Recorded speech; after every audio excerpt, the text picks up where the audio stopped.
Hello, my name is Rodrigo Muñoz, and in this video we'll briefly present the features of three curriculum theories according to the following aspects.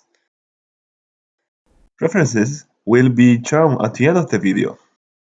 Let's begin. Technical theory. Outlined by the definition of curriculum of authors like Taylor and Bobbitt, learning is seen as a process in which the learners receive content so that they can develop desirable skills and attitudes for their adult lives and specifically to fulfill the requirements of some society's system, for example, the industry. Thus, learning is raised as an assimilation of an external, organized corpus of knowledge in which the learners have a passive role regarding the structure, presentation, and sense of such contents. Following the idea of the knowledge as an organized corpus, languages are taught as particular sets of grammatical rules, sounds, and words. This approach has motivated the development of several teaching methods that will be reviewed in next sections. Regarding the sense given to such learning is, in most of cases, practical. This is, focused on the acquisition of skills useful to the job market. Thus, the acquisition of an additional language may imply the access to better jobs and economic welfare. As stated previously, the students play a passive role in this education, whereas the teacher acts as administrator of the contents of the curriculum.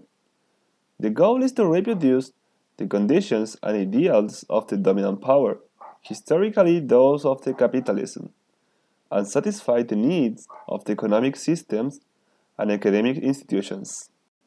Here are some extracts from the national Chilean curriculum.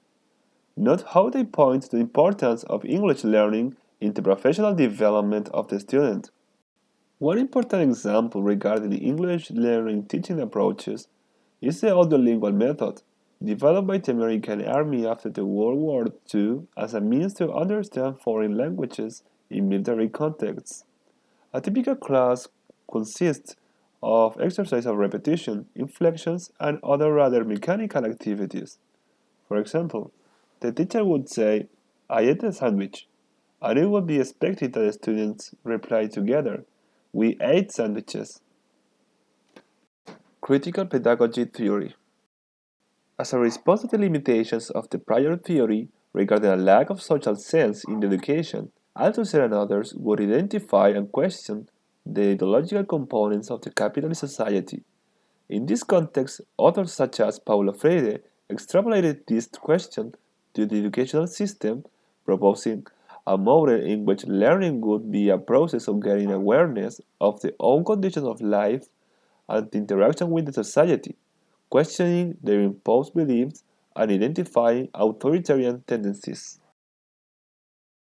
The social focus of this theory posed language learning as a means of social transformation considering topics like multiculturalism, anti-racism, feminism, and post-colonial values, among others. Regarding the learning methods themselves, they give priority to immersion and spontaneous interactions that are carried out in the target language, encouraging and helping the learners to express themselves. Habits of thoughts, namely reading, writing, and speaking, are particularly important. The ultimate goal of education, according to this theory, is to be a means of liberation from the imposed social dogma through the development of critical thinking. This way, the learners not only acquire awareness of their own social conditions, but also of the effects and possibilities of the collective political organization.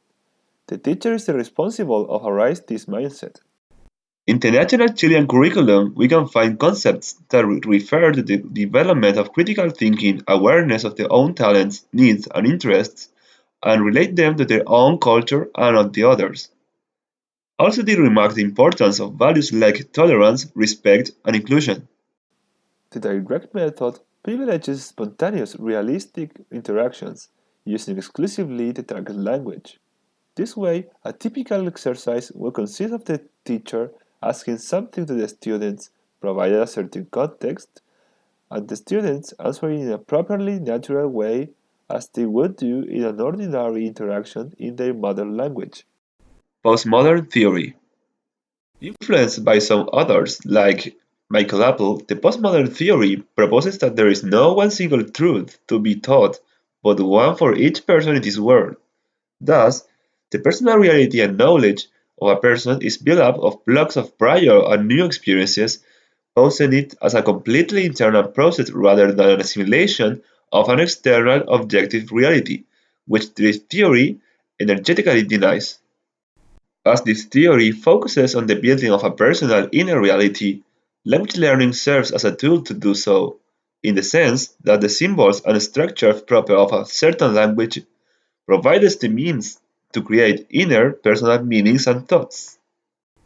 Due to the fact that this theory rejects the idea of fixed ideas to be assimilated, the students have a very active role in the interpretation of the information they receive and the subsequent generation of knowledge.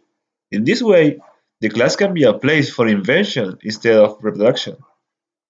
As we can see, besides critical thinking, creative thinking is also mentioned. Also, it is expected that the students will be able to reflect on their own learning styles and thoughts. Finally, there is a mention to negotiation of meanings, which is consistent with the idea of language as an arbitrary construction. A postmodern approach of language learning locates the experience as a core starting point and constant focus of attention. Then, the classroom becomes a site for reflecting, playing, exploring other identities, welcoming ambiguity, surfing technological resources, and so on. This way, the experience helps to create meaningful learning.